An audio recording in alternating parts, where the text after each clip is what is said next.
Salam God Lovers. Pagi ini mari hampiri tahta kudus Tuhan.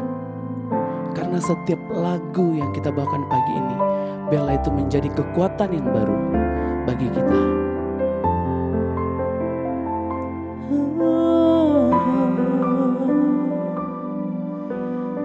Yesus Tuhan, terima kasih Bapa. Haleluya.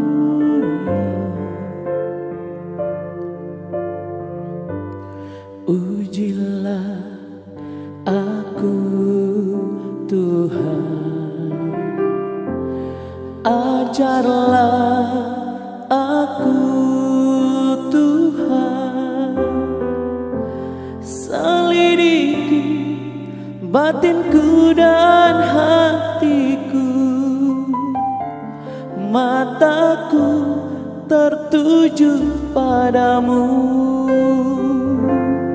Aku cinta padamu Tuhan,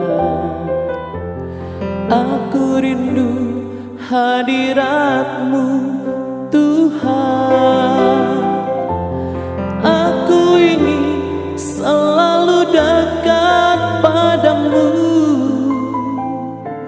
menikmati kehadiran-Mu.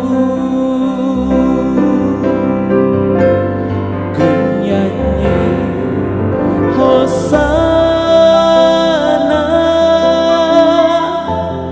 bagi Rajaku yang duduk di tahta.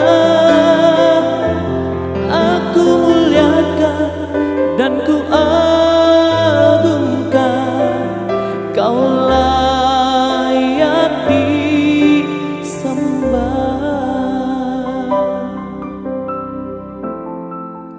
Haleluya. Terima kasih Tuhan.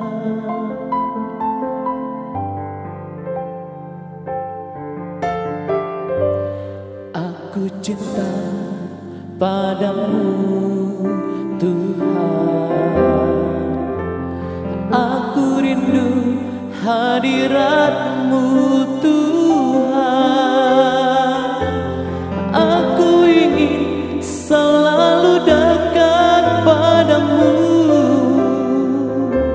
menikmati kehadiran-Mu.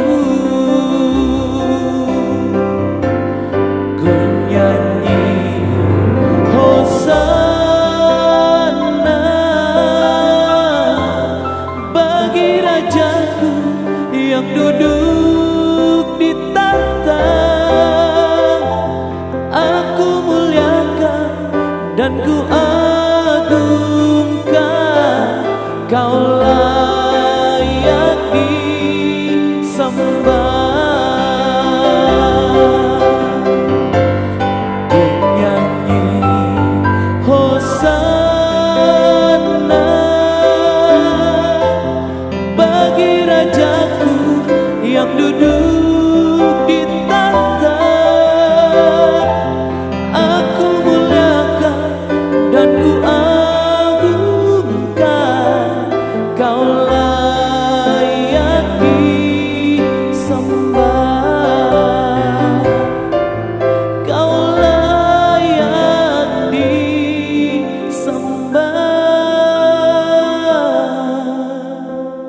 Haleluya. Terima kasih Tuhan, mulia nama-Mu.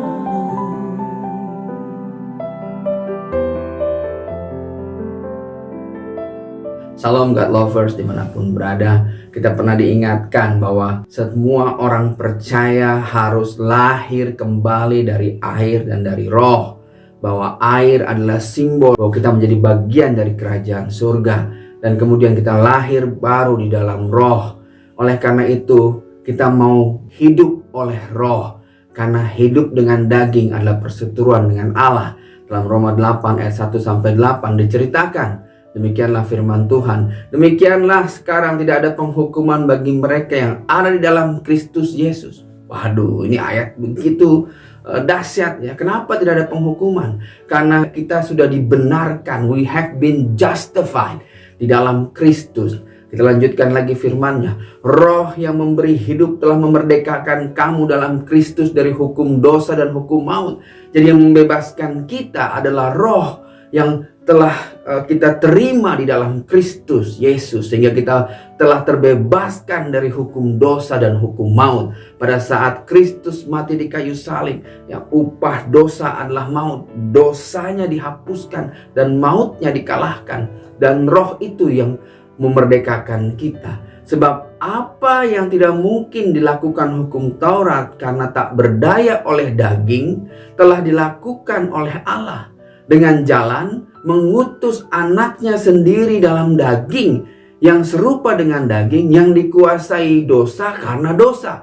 Ia telah menjatuhkan hukuman atas dosa di dalam daging, supaya tuntutan hukum Taurat digenapi di dalam kita, yang tidak hidup menurut daging tapi menurut roh. Jadi kita tidak bisa lagi hidup menurut daging, karena kita sudah dibenarkan dan kita sudah, hukum Taurat sudah digenapi di dalam Kristus, dan Kristus adalah penggenapan hukum Taurat itu, dan itu yang memerdekakan kita, yang membebaskan kita. Kita nggak bisa lagi hidup menurut daging ya. Nggak bisa lagi hidup menurut keinginan-keinginan dan aturan-aturan yang dibuat, yang diciptakan oleh manusia, yang dibuat berdasarkan kedagingan. Sebab mereka yang hidup menurut daging memikirkan hal-hal yang dari daging. Mereka yang hidup menurut roh memikirkan hal-hal yang dari roh. Karena keinginan daging adalah maut, tapi keinginan roh adalah hidup dan damai sejahtera. Sebab keinginan daging adalah perseteruan terhadap Allah, karena ia tidak takluk pada hukum Allah. Hal ini memang tidak mungkin baginya.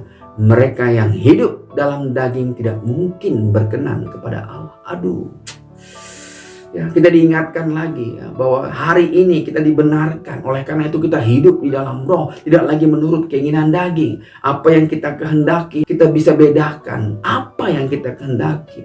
Tidak serta-merta menjadi kehendaknya Allah. Kenapa? Karena Roh Kudus yang Allah menjawab dan mengkonfirmasi keinginan-keinginan ilahi, bukan keinginan daging. Allah mengkonfirmasi keinginan-keinginan roh. Bapak Ibu, kita harus bisa membedakan hal-hal yang sifatnya kedagingan dalam kehidupan kita. Kadang-kadang kita berpikir bahwa hal-hal itu adalah mungkin caranya Tuhan. Tidak ya. Masih ingat cerita bagaimana Abraham yang begitu menginginkan seorang anak. Dia karena ada dapat janji dari Allah, dan dia berpikir ya mungkin bagaimana caranya agar dia bisa memperoleh anak ya. Allah membuat janji kepada Abraham, seperti bintang di langit dan pasir di lautan, begitulah keturunanmu. Tapi bertahun-tahun dia menunggu, 80 tahun umurnya, dia belum punya anak ya. Lalu dia mulai berpikir, akhirnya apa? Abraham mengambil cara yang salah, yang tidak jadi perkenan Allah. Apa? Dia mengambil seorang budak ya, atas keinginan istrinya. Kemudian dia berharap mungkin itu adalah konfirmasi yang Tuhan kasih agar dia beroleh seorang anak. Tapi saya ingatkan lagi, Alkitab juga mengingatkan kita bahwa itu tidak jadi perkenan Allah. Ismail adalah hasil dan buah kedagingan ya, hingga dia nggak jadi perkenan Allah. Allah ingin mengingatkan lagi kepada kita ya, bahwa mereka yang hidup dalam daging tidak mungkin berkenan kepada Allah. Kalau kita baca dalam Alkitab, Ismail masih kecil, dia tidak melakukan dosa-dosa yang kita pikirkan ataupun yang Alkitab sampaikan. Tapi Allah tidak berkenan kepada dia, bukan karena dosa-dosanya dia, tapi karena apa? Karena dia lahir dari kedagingan. Dia benih kedagingan, bukan benih ilahi. Dia hasil dari konspirasi kedagingan, hasrat kedagingan seorang Abraham yang kemudian melakukan kesalahan-kesalahan dan menganggap bahwa itu adalah konfirmasi dari Tuhan, padahal bukan. Sehingga Ismail tertolak ya, dan tidak jadi perkenan Allah. Allah tidak mengutuk Ismail. Allah tahu ya, ini adalah karena Abraham pada waktu itu tidak hidup oleh roh, tapi hidup karena kedagingan. Hari ini kita diingatkan lagi, jangan sampai kita jatuh. Jika seorang Abraham bisa jatuh dan tidak hidup oleh roh, tapi karena keinginan dagingnya, itu bisa terjadi juga dalam kehidupan kita. Jangan sampai kita mengalami hal-hal seperti ini. Jangan sampai kita digoda mengikuti keinginan-keinginan daging kita sehingga kita tidak jadi perkenannya Allah. Hiduplah di dalam roh. Jangan kembali mengikuti hal-hal kedagingan. Kadang-kadang kita berpikir hal-hal dibolehkan Tuhan terjadi. Kita nggak dapat konfirmasi, tidak mendapat jawaban dari Tuhan. Lalu kita mulai mengikuti keinginan-keinginan diri kita sendiri, keinginan-keinginan daging kita sendiri. Kita terperdaya hingga kita tidak hidup oleh roh. Bapak Ibu, Tuhan ingatkan lagi. Lahir baru dari air dan dari roh. Ya. Yang kedua adalah hidup oleh roh dan mengikuti keinginan-keinginan roh sehingga kita boleh jadi perkenannya Allah. Allah mengkonfirmasi apa yang Dia kehendaki di dalam roh. Roh Kudus menjawab doa-doa dari keinginan-keinginan roh, bukan keinginan daging kita, agar kita bisa mengerti bahwa di masa-masa ini kembali lagi kita boleh hidup oleh roh. Mari kita berdoa. Tuhan, terima kasih Tuhan. Biarlah Roh Kudus-Mu tinggal dalam hidup kami Tuhan. Biar Roh Kudus-Mu memberikan bimbingan Tuhan. Agar semua keputusan-keputusan yang kami buat bukanlah keputusan-keputusan keinginan daging kami sendiri Tuhan. Tapi biar keinginan-Mu yang jadi di bumi seperti di surga Tuhan.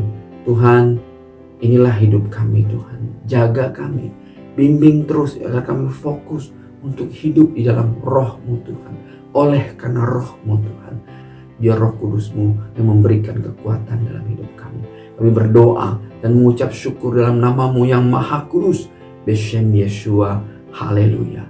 Amin. Jika Bapak Ibu merasa terberkati dengan firman ini, kiranya bisa berbagi berkat kepada yang lain dan menyebarkan firman ini kepada yang lain. Terima kasih. Tuhan Yesus memberkati.